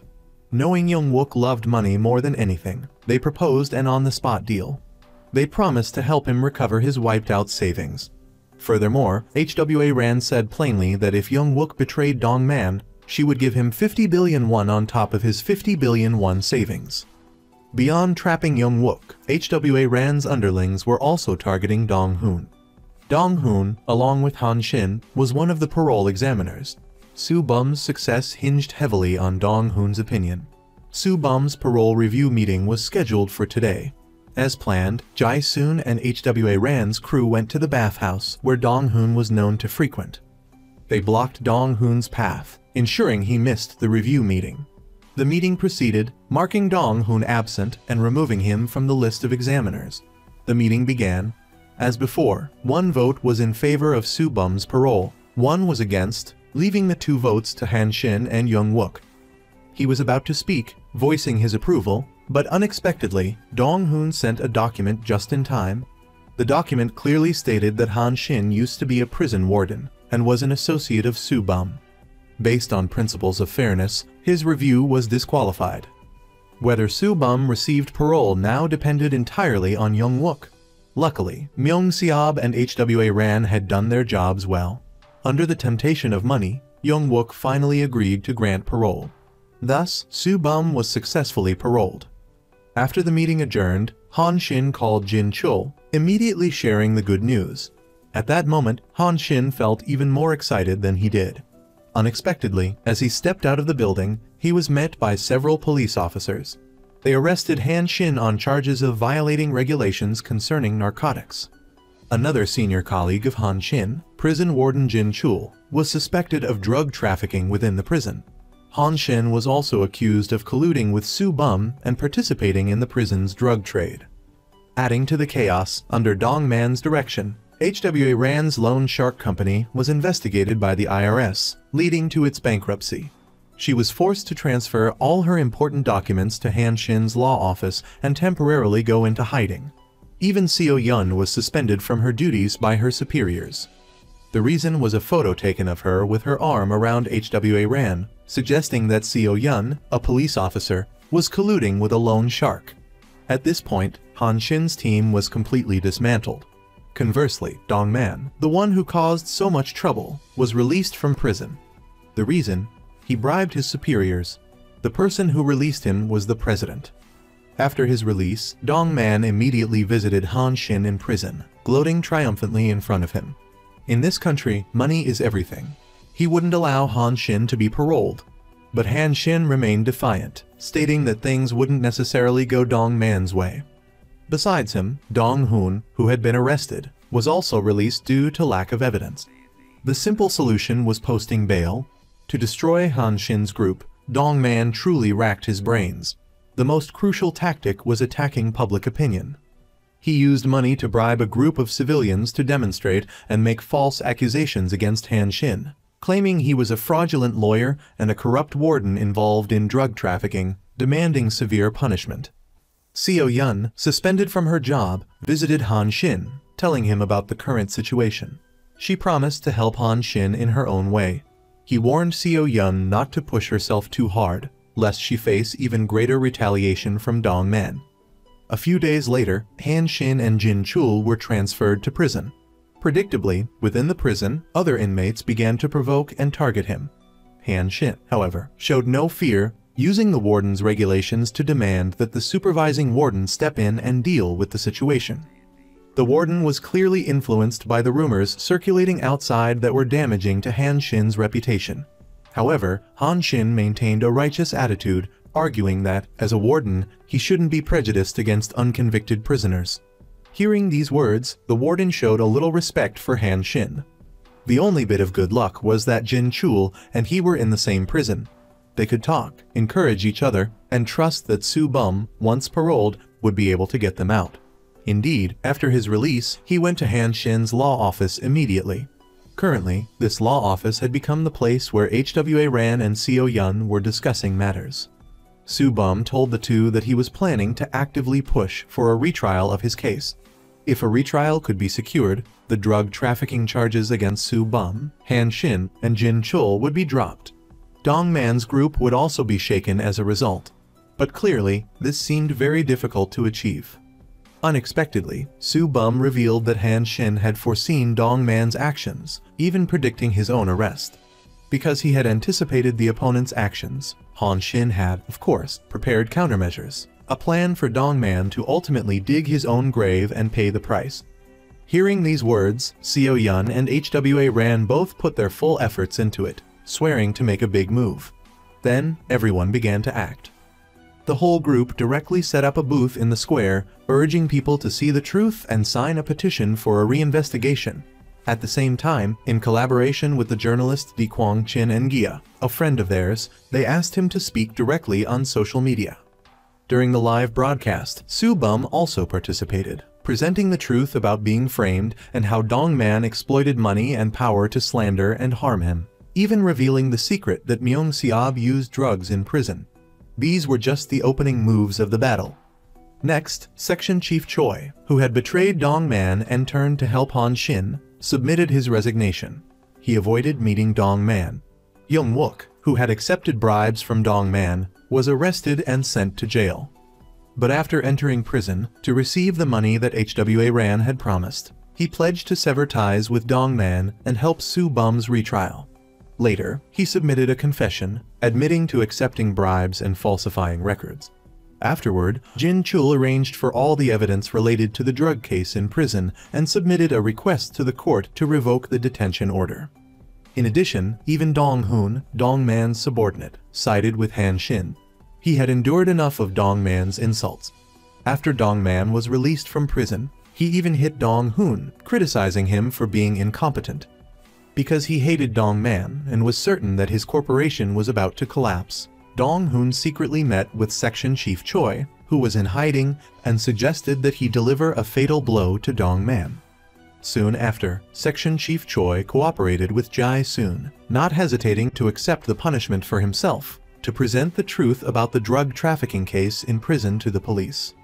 Dongman sensed that something was wrong and ordered Dong Hoon to immediately contact the chief of the major crimes unit at the police station, emphasizing that there absolutely couldn't be any problems with the investigation targeting Han Shin. Unexpectedly, he was one step too late. At this moment, the surveillance department blocked the chief's path, saying they had received a tip and needed to search his car. As a result, they immediately found an expensive watch. It turned out that a few hours earlier, Seo Yun had instructed her subordinates to monitor the chief, capture evidence of him taking bribes, and contact the surveillance department. Now, seeing the chief being taken away by the surveillance department, Seo Yun finally felt vindicated. As long as the chief was investigated, the truth about her wrongful punishment would soon be revealed. Dongman realized that the situation was developing unfavorably and ordered Young Jun to go to the prison and send a message to Han Shin. He asked him why he had started this difficult battle. Han Shin stated directly that he chose to fight not because he was certain of victory, but because he had to. Before long, thanks to the efforts of his comrades, Han Shin and Jin Chul had their detention orders revoked and were released. Next, all that was needed was for Su Bum to win the case in the retrial to completely quell the chaos. In front of the media, Han Shin seriously stated that he was innocent, recounted Dongman's crimes, and declared that his good days were coming to an end. Won Mai watched Han Shin's interview. In fact, during this time, she had never stopped working to overthrow Dongman. Years ago, Won Mai had secretly filmed Dongman at home, teaching his son a lesson. A few days ago, she finally found this secretly recorded video. After comparing it to the scene of Myung Seob killing someone at the bar, she realized that the clothes he was wearing were the same. She concluded that Dongman was teaching Myung Seob a lesson that night because his son had caused trouble. Just then, Myung Seob suddenly came to visit. It turned out that Dongman didn't trust his son and had asked Dong Hoon to get the messages and videos from his son's phone to use against his own father and seize power from Dongman. Myung Seob planned to take advantage of Won Mai. Every time he bullied her, she secretly recorded these videos, planning to use them for a divorce. Myung Seob demanded that Won Mai hand over these videos. She feigned innocence, lying that she didn't have them. He didn't believe her and checked Won Mai's computer himself. Sure enough, there was nothing. Myung Seob angrily left. Unexpectedly, the most important piece of evidence was right in front of her. After he left, Won Mai picked up a USB drive from the floor. Inside it was the recording of Dongman teaching Myung Seob a lesson on the night of the crime. She understood that perhaps this video would help Han Shin, becoming the most important piece of evidence to turn the tide. Thanks to the efforts of their allies, both Han Xin and Jin Chul were released. Dong Man, noticing the shift in public opinion, immediately ordered Yung Jun to get Myung Siab out of the country. Yung Jun went to Myung Siab's house and explained the current situation. Myung Siab knew that if he left, and if things blew up, his father would let Yung Jun take the fall for him. Unexpectedly, Yung Jun drove him to a desolate area in the outskirts, beat Myung Siab badly, and told him he was a spoiled brat who didn't think about his father, even intending to abandon him. Just as Myung Siab predicted, Dong Man secretly spoke with Yung Jun that evening. He reminisced about their friendship and subtly suggested that Yung Jun take the blame for his son, promising to do everything in his power to get him out of prison later and that he would give Yung Jun a branch of the company to manage. Little did Dong Man know that every move he made was within Han Xin's calculations. A week earlier, when Han Xin was still wrongfully imprisoned, Wan Mai came to see him, telling him about the secretly recorded video she possessed. At Han Xin's suggestion, she went to Dong Man, handing over the video in exchange for a promise that he wouldn't hinder her acting career in the future. Dong Man didn't understand Wan Mai's actions, thinking she could have simply given the video to Han Xin. However, Wan Mai bluntly stated that she already had given it to Han Xin. Dong Man only received a backup copy. If Dong Man dared to continue targeting her, Han Xin would release the video. Learning that Han Xin held this crucial evidence, Dong Man contacted him that night, arranging a meeting. Of course, this meeting was also within Han Xin's plans. 3 days before Han Xin's release, he had given the video Wan Mai provided to HWA Ran and Seo Yun. They suggested releasing the video to the media. Han Xin shook his head. Faced with money, the media could be bought. The only way to punish Dong Man and his son was to give them no time to defend themselves. He had to catch them in the act, as criminals at the scene. To execute his plan, Han Xin decided to meet with Dong Man himself. Sure enough, when he arrived at the meeting location, Dong Man showed up with a hunting rifle. At this point, Dong Man was intent on harming Han Xin. Furthermore, to prevent assistance from his two capable aides, HWA Ran and Seo Yun, Dong Man had sent numerous men to block their path, leading to a fierce battle with HWA Ran's underlings. Just as Dong Man raised his gun, a car suddenly sped towards him. To protect Dong Man, Yung Jun pushed him aside, and the person who stepped out of the car was Myung Siab. It turned out that Yung Jun hadn't harmed him, but had contacted Han Xin, informing him of Myung Siab's location. As the group's butler, constantly cleaning up after him, Yung Jun was completely disillusioned with the young master. Following the address he provided, Han Xin later arrived at the location, finding Myung Siab locked up by Yung Jun.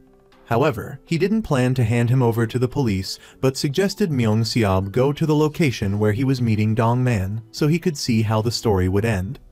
Because of his recklessness, coupled with arrogance and curiosity, Myung Siab fell for the trick. Sure enough, upon arriving at the scene, he snatched his father's gun, aiming it at Han Xin, believing it was all his fault. Unexpectedly, in the nick of time, Dong Man tried to wrestle the gun away, causing Myung Siab to fire a stray shot, wounding Han Xin in the arm. Dong Man caressed his son's cheek and told him not to cause any more trouble. But Myung Siab berated his father, claiming that Dong Man wasn't cleaning up after him. Dong Man switched to trying to persuade Myung Siab to go abroad. At this moment, Han Xin received a crucial phone call. It was the police. They had found a body somewhere, identified as Young Hak, the one who previously helped Myung Siab take care of someone and dispose of the body. In fact, this information was provided to Han Xin by Myung Siab. He tried to use this as a bargaining chip, asking him to hand over the video evidence. Of course, Young Hak's body had a bullet in it, and the bullet matched Dong Man's hunting rifle from back when he took care of someone. Myung Siab had intentionally taken Dong Man's gun to frame his father later. Yung Jun scolded him for being inhuman. Myung Siab lost his mind and was about to attack Yung Jun when Seo Yun arrived. She pointed a gun at Myung Siab. Remembering Da Yun's expression when she ascended, she aimed at him again. Myung Siab fell. Dong Man wanted to settle the score with Seo Yun. Yung Jun stood in front, blocking the second bullet she fired towards him. Seeing the scene unfold, Han Xin could only feel that karma was a bitch, and evil begets evil.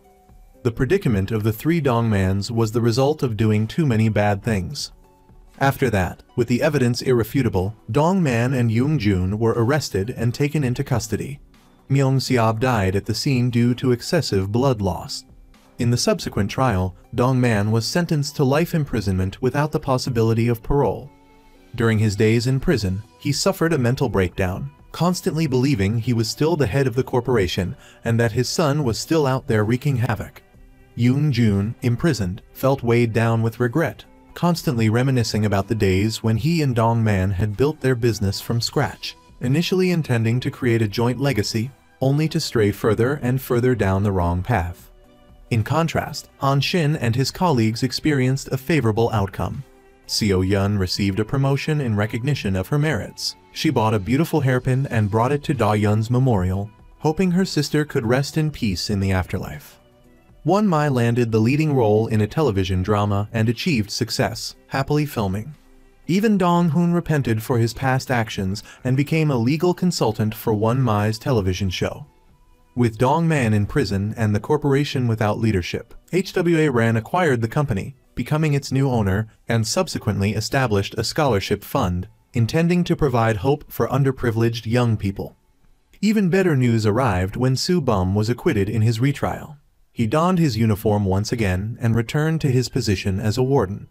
As for Han Shin, he resolutely resigned from his position as a parole examiner, determined to return to his profession as a lawyer, continuing to speak out for the vulnerable.